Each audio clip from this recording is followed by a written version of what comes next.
Hey everyone, and welcome to the video. And today what we're going to be discussing is iOS 14.5 beta 3 as well as WatchOS 7.4 beta 3. So I have had these installed for a few days now. iOS 14.5 beta 3 came out roughly around Tuesday, and the WatchOS didn't come out until the Thursday of this week. I installed the WatchOS beta late at night, and basically since then it's been okay, but I've got a few topics, 6 main topics I want to actually discuss. So what we'll do is we'll crack straight on. But before we do that, if you haven't already done so, please do subscribe to the channel.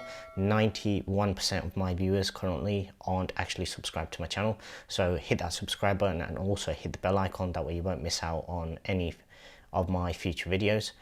And with that, let's get started. So the first thing that I want to discuss is the MagSafe animation. So the animation that it does when you put your phone on charge, this was broken in iOS 14.5 beta 2 as well as beta 1, and unfortunately that is still broken in iOS 14.5 beta 3. So that's not actually being fixed. So basically what happens is when you put it on any MagSafe charger, it will give you the sound, but it won't give you the animation. So that currently is, as I say, it's broken. Hopefully they get that fixed. I've tested it with the case, without the case. I've restarted it, tested multiple different locations, different chargers, on all the same chargers. My wife's phone, which is still running iOS 14.4, shows the animation. So that I'm pretty sure the issue is with the beta versions themselves. Okay, so coming on to the second issue, and that was the AirDrop speed when transferring files from the iPhone to my MacBook Pro. So I did notice initially in iOS 14.5 beta 1 where it was incredibly slow. So files that would have taken maybe a minute to 2 minutes to transfer previously were all of a sudden taking 10 to 20 minutes, and any larger files were taking upwards of half an hour to actually transfer over. And this was broken down into 2 different parts, if you like. So it was the initial part where you select the MacBook from the AirDrop devices, and it will basically initialize everything, prepare it, and get it ready to send. And the second part was where it was actually transferring the data. In iOS 14.5 beta 1, both of these were incredibly slow. So it would sometimes take a couple of minutes before it would actually initialize and even show up on the MacBook in the top right.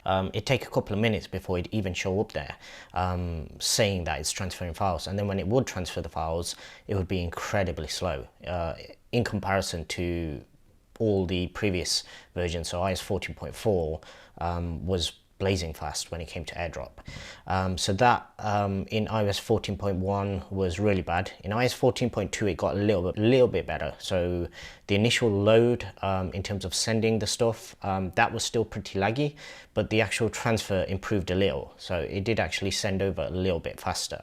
iOS 14.3 seems to have fixed both of them a little bit. So both the initial transfer acknowledgement, if you like, comes up a bit faster, and the file transfer seems back to normal almost. So depending on the file size, what you're sending, most of them tend to send over quite quickly. So thankfully that's an improvement on beta 3. Okay, so coming on to the third sort of topic, and that is why everybody's actually updated to iOS 14.5 beta, well, any of the betas in the first place, and that is the Apple Watch unlocking.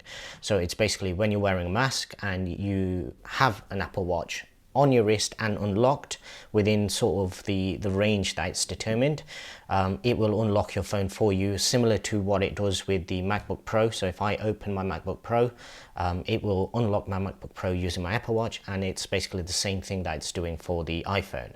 So this only works for the initial unlocking. It doesn't work for anything else that requires Face ID, so banking apps, anything else that you've got set up that actually authenticates via Face ID. It won't work for any of those. For those, you still need to take your mask off and scan correctly. But for the initial unlock, it does make life a lot easier by basically just allowing you into your phone as long as you've got your watch on your wrist. Now on iOS 14.5 beta 1 and WatchOS 7.4 beta 1, both of these processors were hit and miss. So sometimes it would do it very quickly, and other times basically there wouldn't even be acknowledgement on the watch that anything's even attempting to be unlocked. iOS 14.5 beta 2 as well as WatchOS 7.4 beta 2 improved a little, but what I did find was you used to get this lag. So when you actually swiped up, you'd get this sort of pause where it was thinking about whether to use Face ID or whether it instantly recognized the fact that you've got a mask on and it needs to basically talk to your watch to unlock. So that was a little bit hit and miss. Some days it would work maybe, I'd say, 6 out of 10 times, and other days it would work maybe 2 out of 10 times. So it worked, but it wasn't perfect. And what it also did quite often was, because you'd keep attempting, it'd ask you for your PIN, basically saying it's not been able to recognize a face, so it needs you to put your PIN in order to allow Face ID or watch unlock to actually work again. So that happened quite a lot. iOS 14.5 beta 3 alongside WatchOS 7.4 beta 3 seems to have improved both of these. Both of them are a lot more reliable.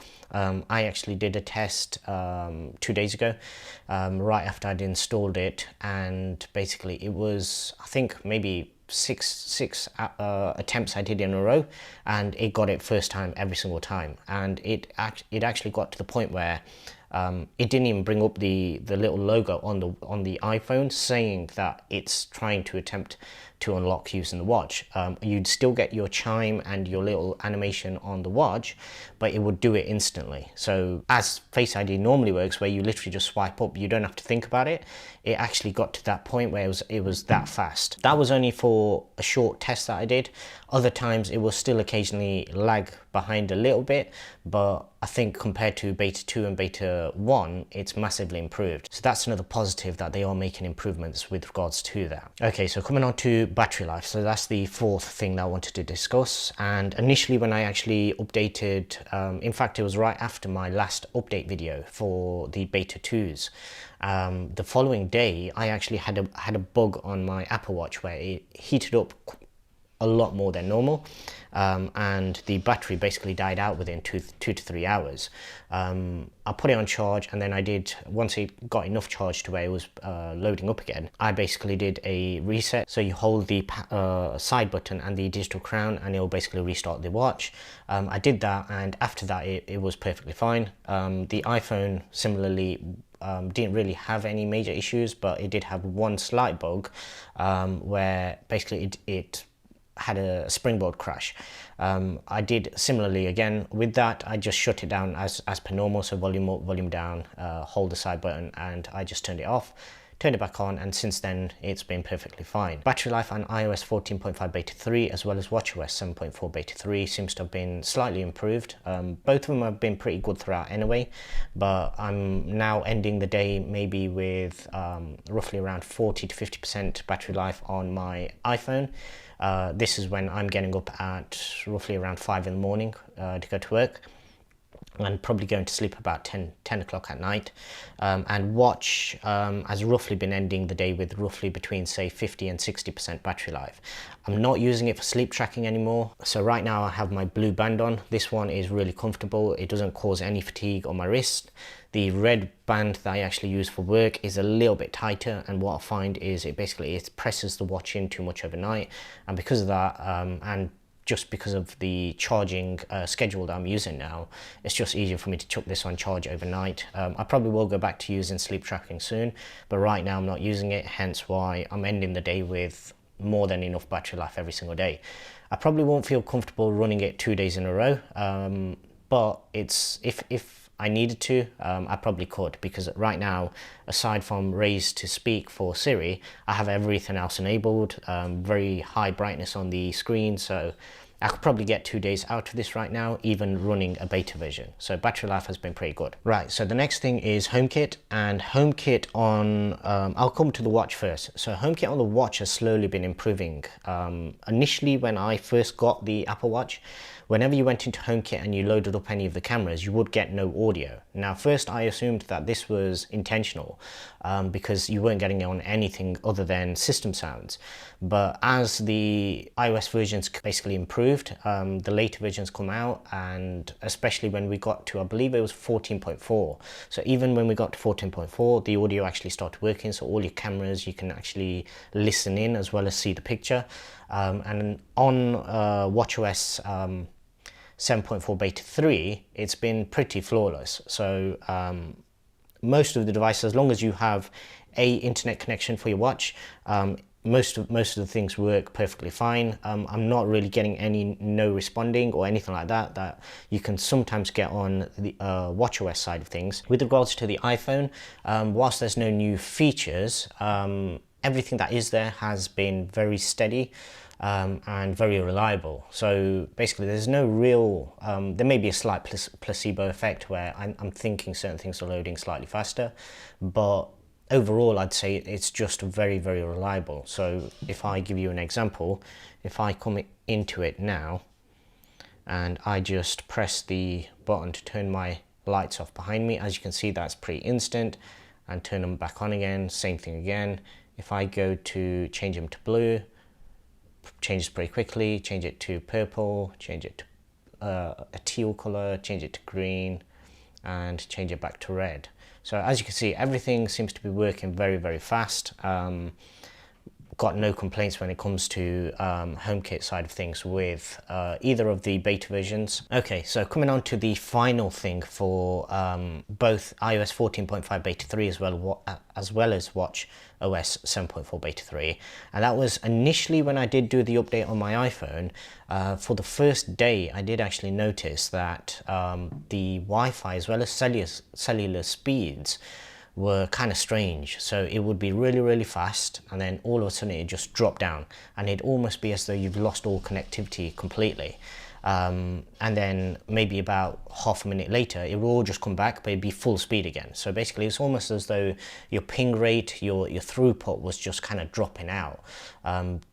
I did do a restart on the phone, so I basically shut it down, restarted it, and after that first day I've not noticed the same issue. So possibly that could have just been some bug that happened during the update process. Thankfully that's been sorted. And that brings me on to one side note that I wanted to add in for anybody out there that's doing either any of these beta updates or possibly just any of the normal iOS updates. So I'll come on to the watch first. So a lot of people struggle to actually do updates on the watch, and they don't really know why. So they'll go onto the phone, it'll give you the option to do the software update, but they'll come to it the next day and it will still say software update available. So in my experience, the things that you want to do to make sure that the watch does actually update, firstly, try and get it to 50% before you even begin the installation process. In order for your watch to update, it has to be on charge and it has to have 50% battery life already. So what I'd recommend is before you even begin the update process, make sure the watch has already got 50%. Secondly, make sure that your watch isn't in do not disturb or airplane mode or anything like that. What I have found is, because I have scheduled do not disturb as well as bedtime timers and things like that, whenever they kick in, it tends to slow down the process on the watch. When I actually did the update for WatchOS 7.4 beta 3, what I did was, despite it being very late at night, I basically disabled all of those. So I disabled bedtime, the automated bedtime function, I disabled do not disturb, and basically I unlocked the watch and I actually kept it on my wrist at the time initially. And then obviously once it prompts you, I put it back on the charger. And what I actually found was it went through straight away. So it was a combination. I think for me personally, it's probably the do not disturb, because that's something that I have scheduled every day. Even when I was on night shift, I still used to have that enabled just by default. And I did initially notice that on the WatchOS updates, it used to cause a bit of an issue. So if you are having any issues, first step, charge it to at least 50% before you begin anything, and that includes even downloading the software. Secondly, make sure that you have anything like do not disturb, bedtime, all of those kind of functions disabled. And thirdly, obviously make sure that your iPhone, and this is what I did, I unlocked the iPhone. I had it, so I have a MagSafe Duo charger. I had the watch on the watch side and I had the iPhone on the iPhone charger, and I had them both unlocked throughout the whole process. Coming on to the iPhone, what I have noticed is obviously things are taking a lot longer, and also the devices heat up a lot more as well. So basically, the recommendation that I have in order to make everything go as smooth as possible is make sure that your phone's not burning hot. Similarly with the watch, make sure they're not burning hot before you even start, because what will probably happen is it'll end up throttling down, and that could possibly cause an issue. But that's just my advice in terms of make sure the device is as cool as possible, and obviously when you're doing the update, just leave it to it. Don't be pressing buttons, don't be touching the screen and everything like that. Like I say, I've never had a device actually crash on me during an update, so no matter what it's doing, whether it's bringing up the Apple logo and it looks like it's hanging, it's obviously still doing something in the background. So yeah, that was just a side note. What I will say is, in terms of these beta versions, even from the very first beta, apart from obviously the sort of unreliability as well as the little few teething issues with regards to the MagSafe animation and the AirDrop speeds, they're all things that you can live with if you wanted that unlocking feature for the masks. And I'd say I've not really had any crashes, I've not really had any of the software bugs on any of my devices with regards to running the beta software. So for anybody out there that's going to ask the question whether this is something that they can update to because they really need to, maybe they work in a place where they have to wear a mask as I do, and it really does save you so much time, not having to put your pin in every time, as well as those times when you don't want to put your pin in front of people. So for that, yeah, I'd say it's probably okay to actually update to this and actually start using it on your phone already. With the WatchOS, that's the only part where there's a slight sort of doubt, because whereas with the iPhone it's quite easy to actually downgrade, with the watch it's pretty much impossible. And similarly to the Apple TVs, when I used to do the Apple TV updates, what you used to have to do was, say for example I was testing iOS 15 as a beta, I would have to actually wait until iOS 15.1 actually was released publicly before it would actually release off the beta versions. The reason for that is, even if the public release software comes out and I'm already running a beta version, it will basically be the grandmaster, so it'll be the GM version. So basically it'll think that you're already on the latest version, and that, even though everybody says they're essentially the same thing, there may still be something in there that isn't exactly the same. So for that reason, as long as you're okay with running the beta version on your watch, then I would say, yeah, it's perfectly fine. If not, then what you can do is obviously subscribe to the channel, hit the bell icon, and I will keep you updated with regards to any bugs, any issues with regards to the beta versions. And hopefully we shouldn't be waiting too much longer until we do actually get the full public release. That's it for this video. If you have enjoyed it and you benefited from it, I'd really appreciate if you give it a thumbs up. And other than that, thanks very much for watching.